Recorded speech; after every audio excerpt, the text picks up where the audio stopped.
صباح الخير على السادة المشاهدين مشاهدوني مع اليوتيوب. كنت حابب بس اموه لحاجة بس بسيطة قوي قوي. عايز اوضح للناس واشرح لهم فرحة رمضان تبقى ازاي.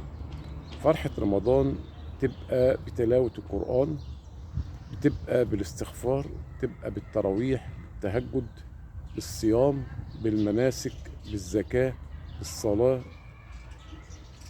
هي دي الفرحة. أما الفرحة إذا كانت تدي الحق إن أولياء الأمور يدوا لأولادهم مصاريف وفلوس، يروحوا يجيبوا شماريخ ويجيبوا صواريخ ويجيبوا بومب طول الليل يزعجوا في الناس من بعد المغرب والنهار ليلا. آه وللأسف تيجي تبص تلاقي الواحد من دول أبوه ولا ولي أمره ولا أمه واخدين بعضهم ساحبين بعضهم رايحين على الجامع يصلوا التراويح، والعيال سايبينهم في الشوارع يأذوا في خلق الله. لا ناس عارفة تنام ولا عارفين ياخدوا حريتهم. ازعاج وضجيج بجد غير عادي.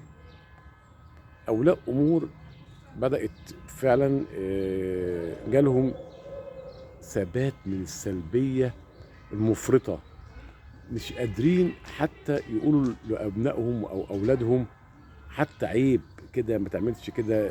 كان زمان اهالينا يقعدوا معانا يرشدونا الى الطريق المستقيم. بلاش الاذى. الاذى في الصيام حرام.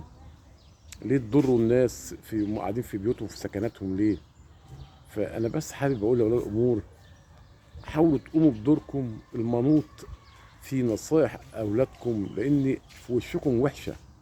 كتير قوي قوي بشوف بعض الجيران بيضربوا الاولاد دول، الصبيه دول بيضربوهم ويمشوهم ويشتموهم عشان خاطر مش عارفين يرتاحوا. وبتحصل جرائم قتل كتير بسبب الجيره.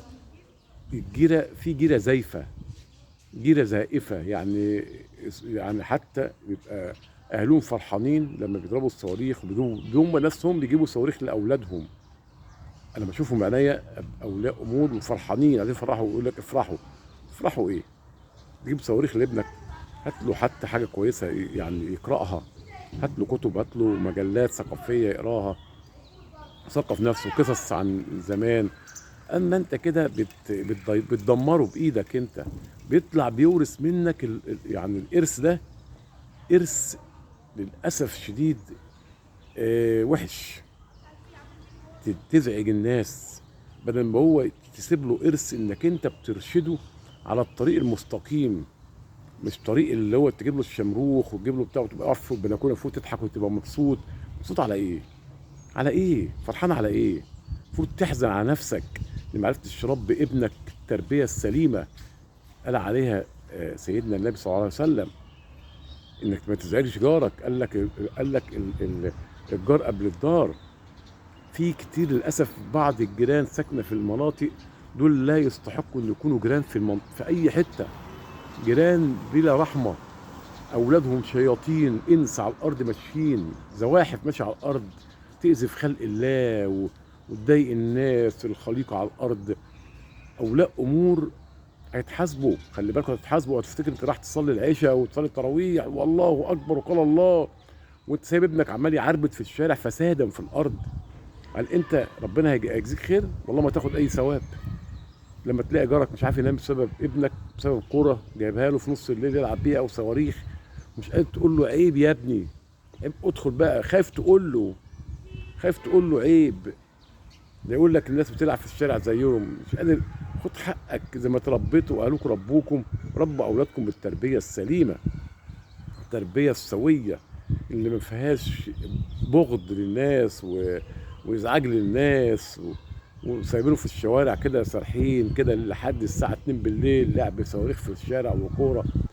انا برضو عايز اوجه رساله لاجهزه الشرطه. رساله مني ان هي فعلا تحاول تقوم بدور. تلف بعربيه الشرطه في الشوارع والميادين والحتت دي يعني تلاقي اللي بيستخدم حاجه زي كده. انا مش بقول مثلا ياخدوه يعتقلوه او يضربوه، بس يروح يشوف ولي امره فين، يمضوه على مذكره بعدم تكرار هذا الازعاج والضجيج. ويشوفوا جاب الحاجات دي منين ويحاولوا يعاقبوها، يعاقبوا الناس اللي بتبيع الحاجات اللي هي فيها الازعاج دي، الحاجات اللي هي مضره دي.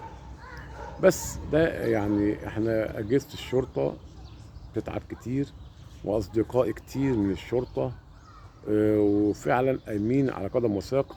بس احنا عايزين نحصر الجزئيه دي من الانفلات اللي هو بتاع التجار الجشعين بتوع الصواريخ وبتوع البومب وبتوع الشماريخ.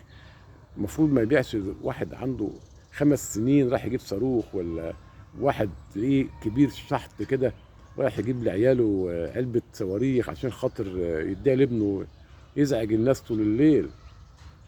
عالم ما عندهاش ضمير، ضميرها ميت. ما هو الانسان اللي بيعمل كده بيجيب لابنه صواريخ واللي يروح يرمي في الشارع الناس، ابوه ما عندوش ضمير اصلا، ضميره ميت.